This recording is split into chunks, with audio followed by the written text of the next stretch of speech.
So welcome back everyone. আমার নাম সায়ান ঘোষ, চলে এসেছি আজকের নতুন একটা ভিডিও নিয়ে। আজকের ভিডিওতে আগেন একটু মার্কেট ব্যাপারে জানার চেষ্টা করব। হ্যাঁ, আজকের ভিডিও আগের দিনের মতনই একটু ভিডিও হবে, যেখানে মার্কেট ব্যাপারে জানবো। আমরা এখন স্টক ডিসকাশন অবভিয়াসলি করব না, কেন মার্কেট একটু নেগেটিভ সেন্টিমেন্ট চলছে, রাইট? তো একটু ডিপ ড্রাইভ করি আমরা মার্কেটের মধ্যে, একটু নিফটিকে আন্ডারস্ট্যান্ড করার চেষ্টা করি কি কি কি ফার্দার সিনারিও আসতে পারে মার্কেটের কাছে।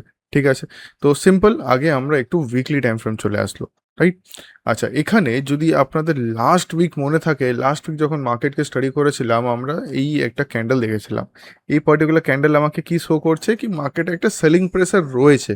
আপনাদেরও ক্লিয়ারলি বলেছিলাম কি অ্যাটলিস্ট মার্কেট এর হাই বা এর হাই যেতে দিন, তাহলেই কোনো বুলিশনেস আসতে পারে।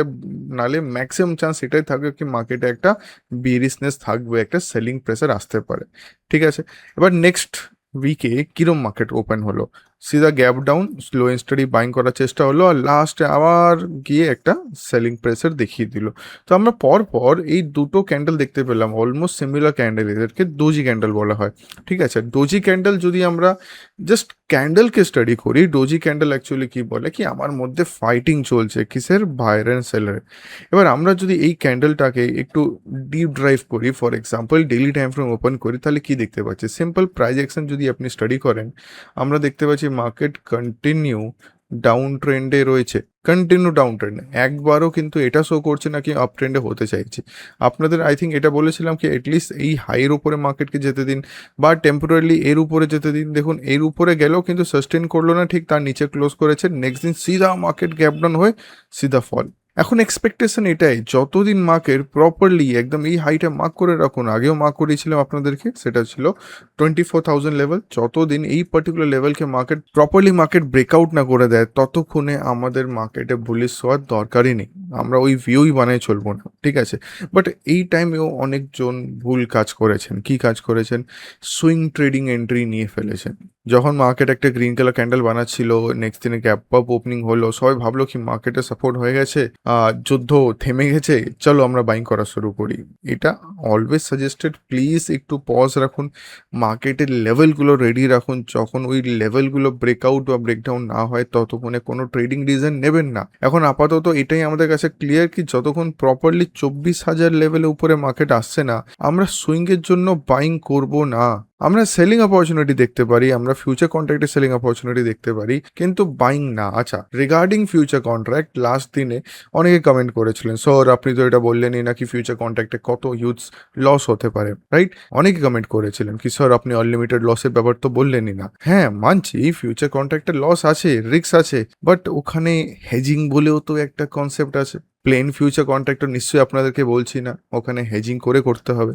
হেজিং মানে কি হয়, হালকা আইডিয়া দিচ্ছি আপনাদেরকে।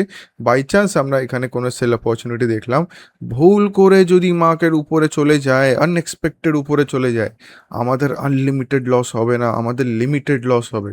একটা ফিক্সড লস হয়, মার্কেট যত খুশি উপরে যাক, আমাদের ফিক্সড লসের মধ্যেই জিনিসটা কমপ্লিট হয়ে যাবে। ঠিক আছে, এটাকে বলা হয় হেজিং। যারা হেজিংয়ের ব্যাপারে একটু ডিপলি জানতে চান, কমেন্ট সেকশনে জানাবেন, তাহলে এটা আমি হিন্দি চ্যানেলের মধ্যে ডিসকাস করব। ঠিক আছে, তো এটা নিশ্চয়ই আমাকে জানাবেন এর ব্যাপারে। ফাইন, তো এখন যদি আমরা মার্কেটকে দেখি, মার্কেট কাছে একদম ক্লিয়ার একটা ট্রেন্ড লাইন ফর্মেশন হচ্ছিল। যতদিন ট্রেন্ড লাইনের উপরে মার্কেট সাস্টেন করছে না, ততদিন আমরা তো বুলিশ অপরচুনিটি দেখবই না।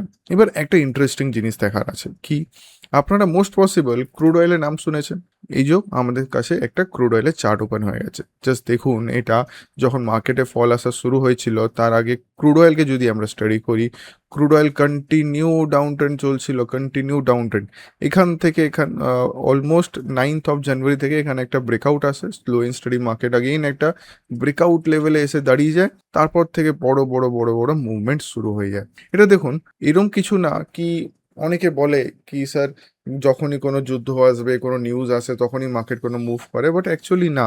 আপনি জাস্ট এখানে সিম্পল প্রাইস অ্যাকশনই দেখুন। আমি এটা বলছি না কি এখানে ব্রেকআউট হয়েছে, বড় মুভ এসে, আমি এটা বলছি না, বাট এই টাইপ অফ মুভ আসার এক্সপেকটেশন কি এখানে ছিল না? আমাকে একটু সবাই কমেন্ট সেকশনে জানাবেন। দেখুন কি দারুণ একটা চার্ট ফর্মেশন এখানে হয়েছে। এই পার্টিকুলার চার্ট প্যাটার্নকে আমরা একটা কাপ অ্যান্ড হ্যান্ডেল বলতে পারি। হিস্টোরিক্যালি যদি দেখা যায় যখনই কাপ অ্যান্ড হ্যান্ডেল ফর্ম হয় মার্কেটে বড় মুভ আসে। আমি এটাও বলছি না কি এত বড় মুভ এক্সপেকটেশন ছিল না, এটলিস্ট মার্কেট এই অবধি তো আসতো, দেখুন নিয়ার বাই রেজিস্ট্যান্স আছে, এই অবধি তো মার্কেট নিশ্চয়ই আসতো।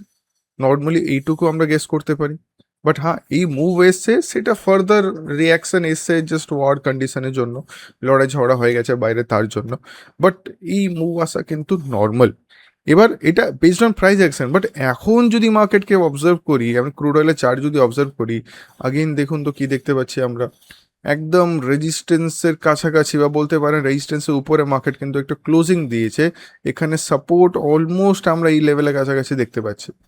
যদি মানডেতে মার্কেট এই লেভেলের উপরে মানে ক্রুড অয়েল 9,050-এর উপরে যদি প্রপারলি সাস্টেন করে, তার উপরে ক্লোজিং দেয়, তাহলে কিন্তু আমাদের মার্কেটে একটা নেগেটিভ এফেক্ট আসতে পারে।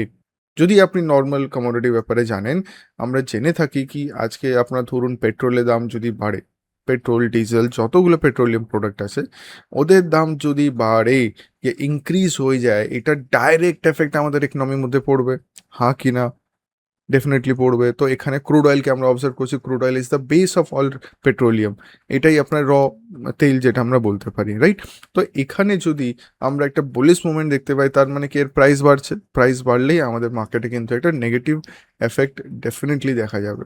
ঠিক আছে, এবার coming back to the Nifty chart, কি স্যার যদি ক্রুড অয়েল উপরে চলে যায় আর নিফটি যদি নিচের দিকে চলে আসে, তাহলে নিফটি কতটা আসতে পারে? চলুন ওটাও ক্যালকুলেট করা যেতে পারে।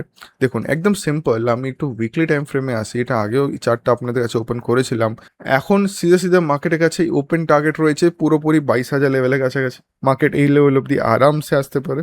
যদি ফার্দার এই ডাবল টপ যে লেভেলটা ছিল, ডাবল টপের যে নেকলাইনটা, এর নিচেও যদি মার্কেট সাস্টেন করে যায়, দেন এর কাছে ওপেন টার্গেট থাকবে সিধা সিধা আপনি ধরে নিন 21,000 অ্যান্ড পুরোপুরি 20,000-এর কাছাকাছি। মার্কেট এতটা ফল কিন্তু আরামসে দিতে পারবে, কেন এই প্যাটার্ন যথেষ্ট স্ট্রং। আমি এখন এই ধরে চলছি না কি না মার্কেট একদম মানে কনভিকশন আমি নিচ্ছি না, আমি সেম একদম প্রাইস অ্যাকশন হিসাবে স্টাডি করছি। কনভিকশন তো আমার এটাই কি মার্কেট এখান থেকে বাউন্স ব্যাক করে যাবে, কিন্তু সবসময় কনভিকশন লাগিয়ে লাভ নেই, আমাদেরকে একদম লজিক্যাল থিঙ্কিং করতে হবে কি যদি এই পার্টিকুলার লেভেলটা ব্রেকডাউন করে দেয় তাহলে কত অবধি মার্কেট আসবে। তাহলে এই দিস ইজ দ্য লেভেল, এটা হচ্ছে অলমোস্ট 22,000 কাছাকাছি, 22,100-200 বলতে পারে। ঠিক আছে, তো ওপেন টার্গেট এটা থেকে যাবে মার্কেটের কাছে।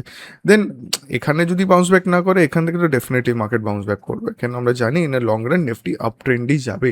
ঠিক আছে, আই হোপ এটুকু ক্লিয়ার হলো। আজকের ভিডিও বেশি লম্বা রাখছি না, জাস্ট আপনাদের কাছে আমি রাখতে চাইছিলাম নিফটি ডিসকাশনটা। আর আগের বারের মতন সেম ডিসকাশন আজকেও, কি প্লিজ অ্যাজ অ্যান ইনভেস্টর আপনি এখন অপরচুনিটি খুঁজুন। যদি কোনো স্টকে ভালো অপরচুনিটি আসে, অল্প অল্প করে ওখানে আপনি পজিশন বানাতে পারেন। যদি কেউ সুইং ট্রেডার আছেন কি স্যার আমি সুইং ট্রেডিং করতে ভালোবাসি, তো প্লিজ এখন পজ হয়ে যান, দাঁড়িয়ে যান, হট করে কোনো এন্ট্রি নেবেন না। ঠিক আছে, প্লিজ প্লিজ প্লিজ বারবার রিপিট করছি আমি। আর যারা ইন্টারডে প্লেয়ার্স, আপনারা যদি ইন্টারডেতে ভালো অপরচুনিটি পাচ্ছেন, মিস করবেন না, কেন এই টাইমে যখন মার্কেট বেশি ভোলাটাইল না, আপনি বড় বড় মুভ এক শটে পেয়ে যাবেন, যেখানে 1:1 নর্মালি আপনার টার্গেট থাকে, 1:2 1:3 মুভ আসার পসিবিলিটি থাকে, কিন্তু be ready for the both side move. Not necessary কি প্রত্যেক দিনই সেলিং আসবে, কোনো দিন বাইংও আসতে পারে, but based on the set up, যদি আপনার সেট আপ কাজ করে তাহলেই করবেন, নাহলে অ্যাভয়েড করবেন। ঠিক আছে, তো আজকের ভিডিও আমি বেশি লম্বা রাখলাম না, এই অবধি শেষ করলাম। আবার আপনার সাথে দেখা হবে নতুন একটা ভিডিওতে। যদি মার্কেট বাউন্স ব্যাক করে তাহলে নিশ্চয়ই কিছু স্টক ডিসকাশন আমরা রাখবো, আর জানার চেষ্টা করব কি মার্কেট কোন লেভেল থেকে বাউন্স ব্যাক করছে, যদি করে তাহলে। ঠিক আছে, তো চলুন আজকের ভিডিও এই অবধি রাখলাম। থ্যাংক ইউ এভরিওয়ান, দেখা হবে নতুন একটা ভিডিওতে।